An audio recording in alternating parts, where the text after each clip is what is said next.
Será que o sucesso da Europa foi fruto da exploração do período colonial? Este é o Visão Libertária, sua fonte de informações descentralizadas e distribuídas. Esse artigo foi escrito por Ludwig von Miller, revisado por Amazônia Livre e narrado por Coreia com K. Existe uma crença difundida na universidade brasileira que a ascensão da Europa Ocidental foi por causa do colonialismo. No entanto, o sentido da causalidade foi ao contrário. O desenvolvimento da Europa que lhe deu a capacidade material para iniciar toda a jornada de conquista e anexação em grande escala.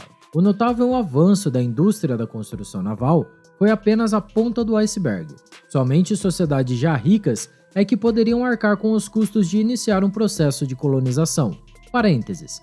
O período colonial foi eticamente terrível. Os governos coloniais eram repressivos, desenhados para impedir a competição econômica, impedir a mobilidade social dos nativos e ainda se utilizavam de trabalho escravo, o pior crime que existe. Portanto, desejamos criticar os socialistas do DCE e da Turma do Amor em suas narrativas, mas nunca justificar a colonização.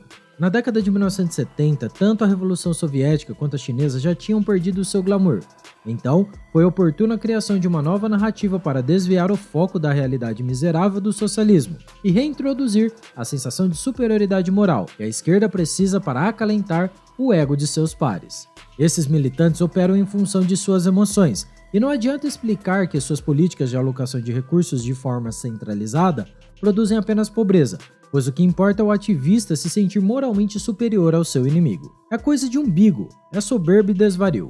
Mas e neste sentido, as pessoas vítimas da opressão da colonização eram perfeitas para atender aos contornos dramáticos que os militantes lobotomizados ensaiavam. Como os camponeses ainda se situavam muito distantes dos centros acadêmicos, não era necessário lidar com a pessoa real. Isto é, não havia obstáculos ao sentimentalismo imaginário. Foi perfeito para recuperar o mito do bom selvagem de Rousseau, em que os colonizados consumiam apenas aquilo que produziam e que nunca buscavam o lucro. Era mais fácil defender uma imagem abstrata como essa, do que o proletário de carne e osso que age de forma machista no cotidiano e que ainda vota em políticos da direita. Além disso, a busca por essa narrativa também se expressava no fato de que a luta de classes entre o proletário e a burguesia cada vez mais convencia menos gente, pois todos viam que o empregado hoje pode virar o empregador amanhã.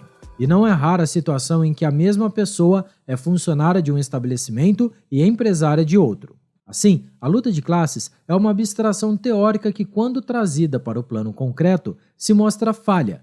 Aliás, como tudo em Marx e seus asseclas. Então, era necessário oxigenar o movimento comunista com novos ares, com a luta também abstrata, porém, longe do cotidiano das pessoas, que se tornou na luta entre as colônias e potências europeias. Neste quesito, vale lembrar que marxistas reduzem absolutamente tudo à dialética de luta de classes.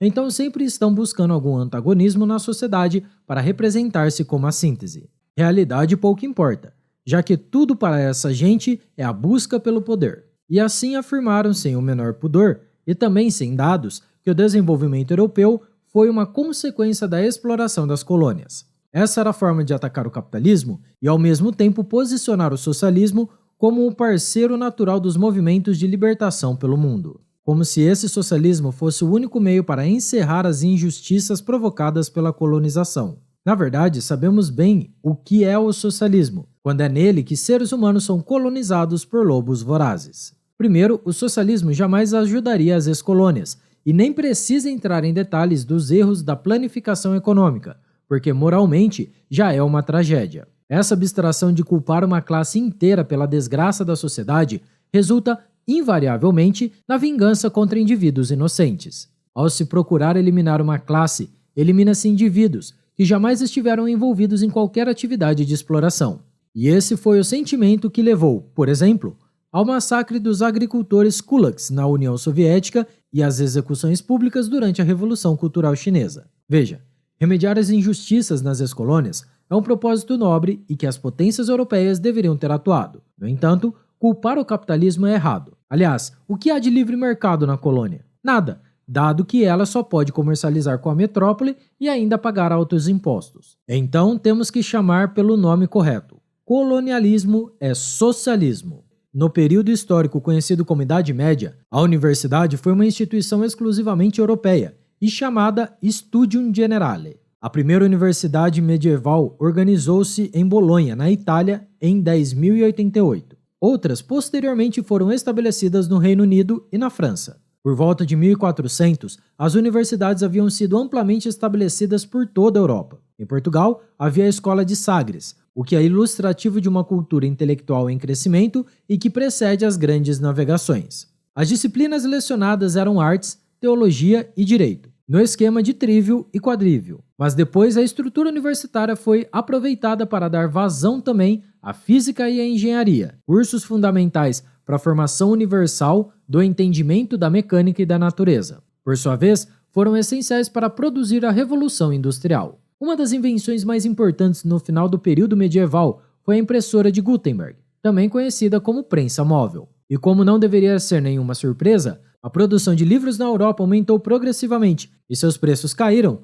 com o aumento da oferta. Assim, com a distribuição de universidades e aumento da urbanização, a adoção da prensa contribuiu para reduzir as taxas de analfabetos pela região, o que facilitou a padronização de manuais e instruções para os trabalhadores, além de promover um ganho de produtividade nas atividades laborais. O ganho de produtividade na economia permitiu que mais pessoas pudessem se dedicar a atividades como física e matemática, o que melhorou a tecnologia de construção de navios e a própria ciência da cartografia. As grandes navegações foram consequências da melhora intelectual e do aumento da produtividade econômica na Europa. Já na cultura muçulmana com os otomanos, a prensa móvel foi proibida. Os governantes temiam que a disseminação de ideias através da impressão em massa de livros pudesse ameaçar a estabilidade religiosa conforme acontecia na Europa. Assim, os livros permaneceram sendo copiados à mão, caros e restritos a uma elite. Em 1706, aconteceu a primeira impressão de um livro em árabe,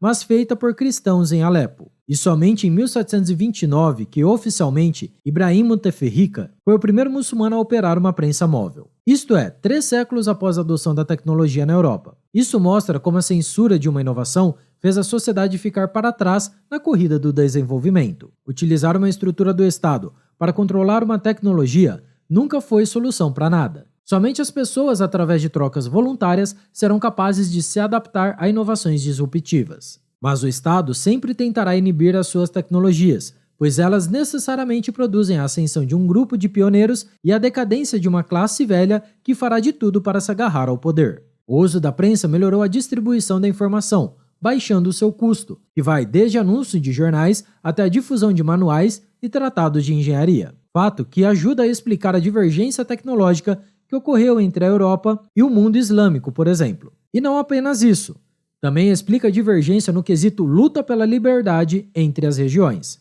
A informação descentralizada, cada vez mais abundante, permitiu acesso a conhecimento que antes estava fora do alcance de muitas pessoas. A alfabetização aumentou e indivíduos foram capazes de tomar suas decisões com base em mais dados. Ou seja, um ganho enorme para a economia individual, que é o requisito número 1 para uma sociedade caminhar no sentido de mais liberdade. De maneira geral, pessoas mais autônomas procuram defender arduamente sua propriedade privada, recusam a interferência de instituições políticas em suas trocas voluntárias, além de reconhecerem a importância da igualdade de tratamento perante a lei. Então, acabam produzindo instituições mais orgânicas, mais alinhadas para a resolução de disputas e capazes de proteger as liberdades civis em face dos diversos interesses difusos da sociedade e em face do próprio governo. Assim, a Europa, um pouco mais alinhada com esses valores, conseguiu um ambiente que estimulava a inovação, o trabalho, a poupança e os investimentos mais seguros, que daí permitiram ainda mais inovações. Dessa forma, o primeiro país em que as ideias de liberdade ganharam terreno e foram institucionalizadas foi a Inglaterra. Foi em 1215 que, depois de muitos conflitos entre o rei e os nobres, o rei João assina a Carta Magna, o primeiro documento constitucional e que limitava o poder real. É claro que um papel rabiscado não significa cumprimento do acordado, até porque os conflitos não foram estabilizados e o documento ainda viria a ser editado 3 vezes naquele século. No entanto, a Carta Magna revela uma transformação cultural que vinha ocorrendo no país. A nobreza, que era alfabetizada, começou a exigir mais liberdade e conseguiu que seus pares não pudessem ser mais presos sem julgamento, além do reconhecimento do princípio da presunção da inocência. Posteriormente, houve a Revolução Gloriosa, em que o parlamento ampliou seus poderes, isto é, mais indivíduos participando e fiscalizando o poder. até que culminou o momento em que o governo já não podia mais travar os avanços tanto de ideias quanto de tecnologias novas. A industrialização trouxe mobilidade social com comerciantes e empresários enriquecendo, e assim a burguesia se tornou importante frente à nobreza. E por causa da destruição criativa da tecnologia, o mesmo grupo de empresários não ficava influente por muitas décadas, pois uma inovação já aparecia para torná-lo ineficiente e destruir seu negócio. Logo, uma nova geração de burgueses se tornava influente, tomando o lugar da antiga geração.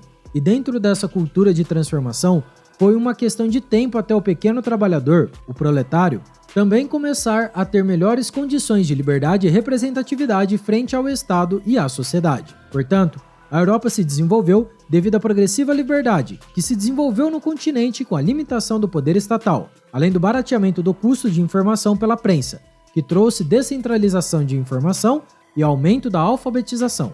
Isso, por sua vez, trouxe um ganho de produtividade no trabalho, que gerou um ciclo virtuoso de informações, que permitiram a mobilidade de pessoas entre as classes sociais. Já o socialismo, que encoraja os militantes a adicionarem seu ódio a um mundo ilusório contra um coletivo de pessoas abstratas, isso os impede de desenvolver qualquer habilidade para lidar com problemas da realidade concreta. Para continuar sobre esse tema, assista agora o vídeo A Esquerda Don't Shot para entender mais sobre o assunto. O link está aqui na descrição. Obrigado pela sua audiência. Se você gostou desse vídeo, clique no ícone de curtir abaixo e compartilhe em sua rede social. Agora, se deseja ser notificado de outros vídeos, inscreva-se aqui no canal e depois clique no ícone da campainha. Escreva artigos você também. Acesse visãolibertaria.com. Até a próxima e tchau, obrigado.